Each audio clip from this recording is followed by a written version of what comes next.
Hello everyone, स्वागत है आपका आरकेएम सर के ऑफिशियल चैनल पर। तो आज हम बात करने वाले हैं संवेग और संज्ञान के बारे में। जी, इमोशन एंड कॉग्निशन।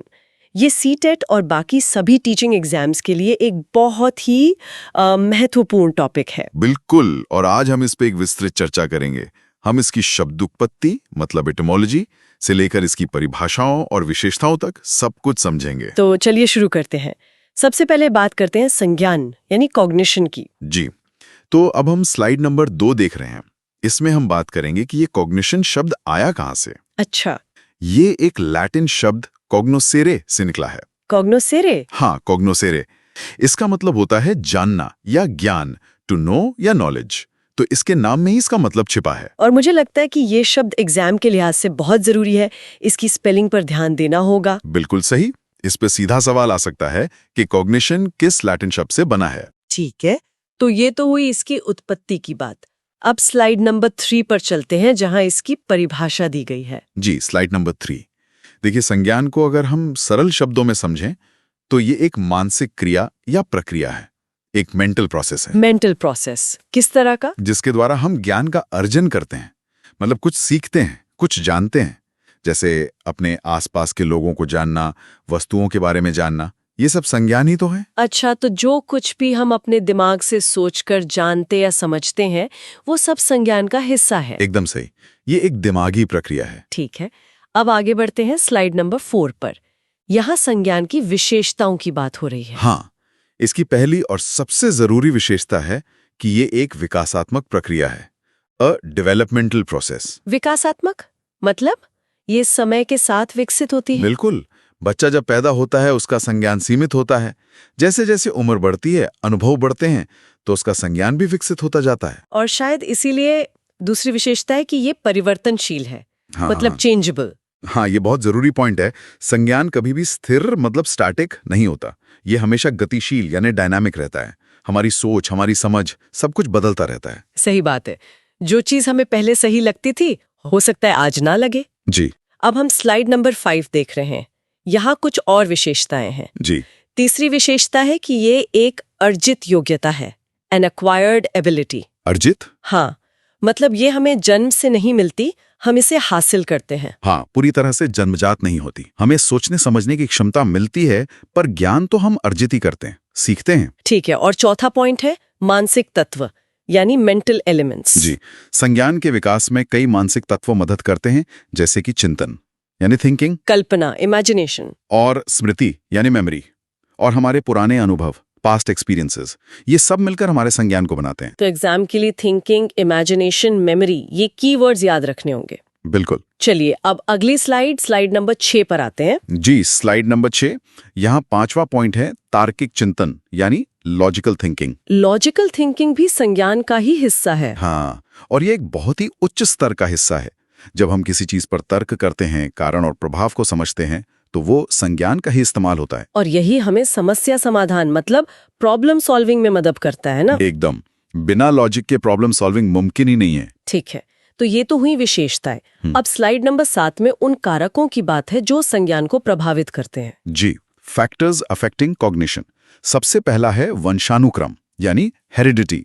हमें अपने माता पिता से जेनेटिकली कुछ क्षमताएं मिलती हैं। दूसरा है वातावरण एनवायरनमेंट। जी। ये तो बहुत जरूरी होगा। बहुत ज्यादा। हमारा पालन पोषण, हमारे स्कूल, हमारा समाज, ये सब हमारे संज्ञान को एक आकार देते हैं। फिर है एज। जैसा हमने पहले भी बात की, उम्र के साथ संज्ञान विकसित होता है। हाँ। फिर शिक्षा एजुकेशन। फॉर्मल एजुकेशन हमारे सोचने के तरीके को एक स्ट्रक्चर देती है। और आखिरी है मास मीडिया। आज के समय में तो ये बहुत बड़ा फैक्टर है। बहुत बड़ा। यूट्यूब, टीवी, न्यूज़, हम जो भी देखते सुनते हैं वो हमारी सोच को, हमारे संज्ञान को लगातार प्रभावित कर रहा है। सही बात है। तो ये तो हुई संज्ञान की पूरी कहानी। अब हम दूसरे हिस्से पर आते हैं, संवेग यानी इमोशन पर। जी, तो अब हम स्लाइड नंबर 8 देख रहे हैं। यहाँ हम इमोशन शब्द की उत्पत्ति के बारे में जानेंगे। अच्छा, ये भी लैटिन से आया है। हाँ जी, ये लैटिन शब्द एमोवेरे से बना है। एमोवेरे। जी, एमोवेरे। इसका मतलब बहुत दिलचस्प है, उत्तेजित होना या हिला देना। टू बी अराउज्ड या टू स्टर अप। हिला देना मतलब इमोशन वो है जो हमें अंदर से हिला दे। बिल्कुल, यही इसका शाब्दिक अर्थ है।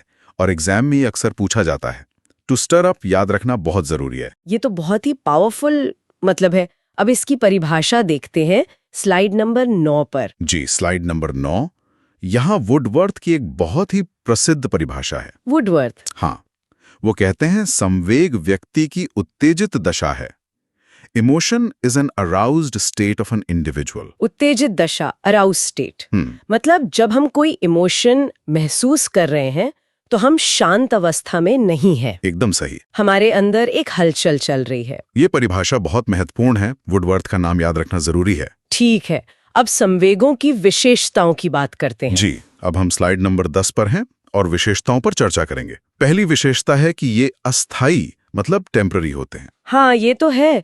गुस्सा या खुशी हमेशा तो नहीं रहते, आते हैं और चले जाते हैं। बिल्कुल, ये क्षणिक होते हैं, मोमेंटरी। दूसरी विशेषता है विचार लोप, loss of power of thought. इसका क्या मतलब हुआ? मतलब जब हम किसी तीव्र संवेग में होते हैं, जैसे बहुत ज्यादा गुस्से में, तो हमारी सोचने समझने की शक्ति कम हो जाती है। अच्छा, जैसे लोग गुस्से में कहते हैं मेरा तो दिमाग ही काम करना बंद कर दिया था। वही, उस वक्त संवेग हमारे संज्ञान पर हावी हो जाता है। और तीसरी विशेषता है तीव्रता, इंटेंसिटी। जी, संवेगों में तीव्रता और शीघ्रता का गुण होता है। वो बहुत तेजी से आते हैं और बहुत इंटेंस हो सकते हैं। ठीक है, और चौथा पॉइंट है परिवर्तन, चेंज। हाँ, जब भी कोई संवेग आता है तो हमारे अंदर दो तरह के परिवर्तन होते हैं। एक आंतरिक, इंटरनल, जैसे दिल की धड़कन बढ़ना, और दूसरा बाह्य, एक्सटर्नल, जैसे गुस्से में चेहरा लाल हो जाना। बिल्कुल। चलिए, अब स्लाइड नंबर 11 पर आते हैं, जहां एक और विशेषता बताई गई है। जी, पांचवी विशेषता है सुख दुख, प्लेजर और पेन। मतलब हर संवेग या तो सुखद होता है या दुखद। हाँ, हर संवेग किसी ना किसी भावना से, फीलिंग से जुड़ा होता है। या तो वो हमें अच्छा महसूस कराता है, जैसे खुशी, या फिर बुरा, जैसे डर या दुख। कोई भी इमोशन न्यूट्रल नहीं होता। सही पकड़ा, हर संवेग का एक भाव होता है। तो हमने संज्ञान और संवेग दोनों को समझ लिया। अब हम स्लाइड नंबर 12 पर आते हैं, जहां निष्कर्ष यानी कंक्लूजन दिया गया है। जी। तो एक बार जल्दी से सब कुछ सारांश में देख लेते हैं।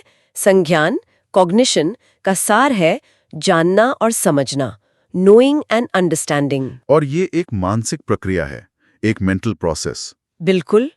वहीं दूसरी तरफ संवेग, इमोशन का सार है व्यक्ति की उत्तेजित दशा, एन अराउज्ड स्टेट, जिसमें शारीरिक और मानसिक हलचल होती है, फिजियोलॉजिकल एंड मेंटल स्टर। एकदम। तो ये इन दोनों टॉपिक्स का निचोड़ है। तो हमारे सभी स्टूडेंट्स के लिए अंतिम सलाह क्या होगी?